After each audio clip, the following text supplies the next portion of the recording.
Senator Scullion. Mr President, my questions to the Minister for Agriculture, Fisheries and Forestry, Senator Ludwig. Is the government aware of any abattoirs in Indonesia that currently comply with World Animal Health OIE standards?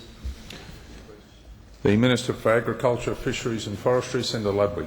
Thank you, Mr President. And in terms of the complying with OIE international standards, that is meeting those relevant standards in Indonesia. Can I say at the outset that the industry working group set up by me is working through the standards document. This is an issue that the opposition failed to appreciate the subtlety of it, but it is quite plain to those who understand this issue.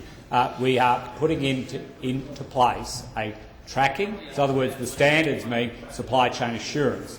It is not and does not rise or fall on whether an abattoir is up to standard or not, or meets OEI guidelines. What is required is that there be supply chain assurance in place. That is the supply chain for tracking animals from onshore through to the boat, through to the feedlot, and then from the feedlot to the slaughter yard, which requires both a tracking, transparency in that supply chain, plus independent auditing at that abattoir all the way through. All of those elements are required.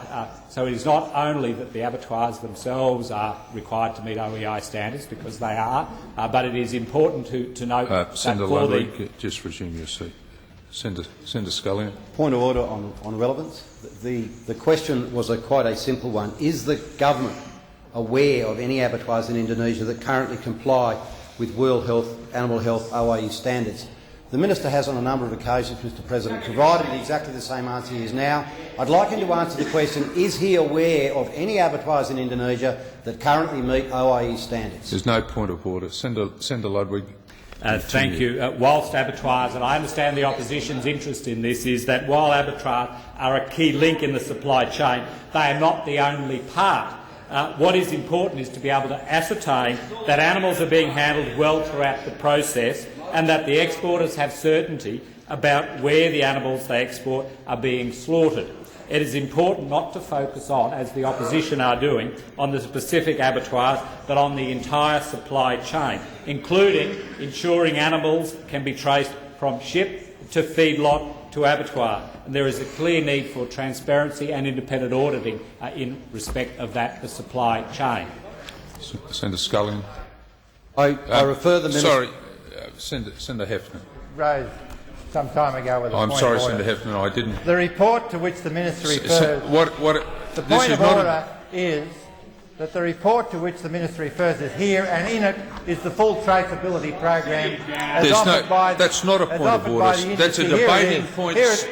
Senator Heffernan, that's a debating point which you can pursue at the end of question time. Senator Scullion. I refer the Minister to his interview on the 7:30 report of the 16th of June, where, in responding to a question on the standards that would need to be met in order to resume the trade, he said, "What I'd be keen to see is the OIE standard. That is the international standard and encourage stunning. Since the government is aware of the abattoirs that currently comply with OIE standards, why was the trade to these abattoirs stopped? Will the government immediately resume trade with those abattoirs that comply with the standard?" Good question. The Minister. Thank you, Mr President. This is the difficulty that the opposition have been peddling all along. It is the supply chain assurance that's required to be put in place. It is not correct simply to focus on the abattoir themselves. The abattoirs do have to meet OEI standards. They are required to meet that as part of the supply chain assurance. To indicate that abattoirs on their own could mean that the trade... Senator Ludwig. Could I seek leave to table the report that sets out what the Minister is talking about? Leave's not granted, Senator Heffernan. Senator Heffernan, just resume your seat. Senator Ludwig. Continue. Thank you. Because what the opposition want is that the trade to resume immediately, notwithstanding there would not be any safeguard to ensure animal welfare outcomes are adhered to as they move through the supply chain. What the opposition are actually calling for is the continuation of animals to be mistreated throughout the supply chain. That's what the opposition say, because there is no traceability. There is the potential for leakage out of the system if you do not have the supply chain in place. You are providing information which Time's expired, Senator Ludwig. Time's expired. Wait a minute, Senator Scullion. You'll get the call when there's silence. You're entitled to be heard in silence. Senator Scullion. Minister, if the government refuses to immediately resume exports to abattoirs that meet the government's stated requirements, what will they say to working families such as Steve and Cindy Bicalian from the Northern Territory, Feed and Cube, and Catherine, who through no fault of their own no longer have any income and are forced to lay off workers and struggle to pay their bills with other Territory businesses? The Minister.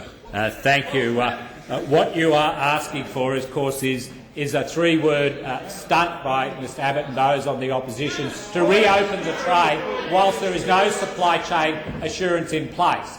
The abattoirs alone, as I've said again in this chamber, is not sufficient. It requires traceability, transparency and independent auditing, which the opposition fail to appreciate that is required to ensure that there is no leakage from the system. So otherwise you would ensure cattle would then end up in non-compliant abattoirs. They would be leaked from the system. You would then ensure that cattle would continue to be mistreated. That's what your assurance would give, whilst we then argue the supply chain assurance is required to ensure that is in place. The government, for its part, has done three parts to provide assistance to industry. The first part is to provide subsidies for those, income subsidy arrangement for those who are unemployed as a consequence. The second to provide supply chain. Time's expired.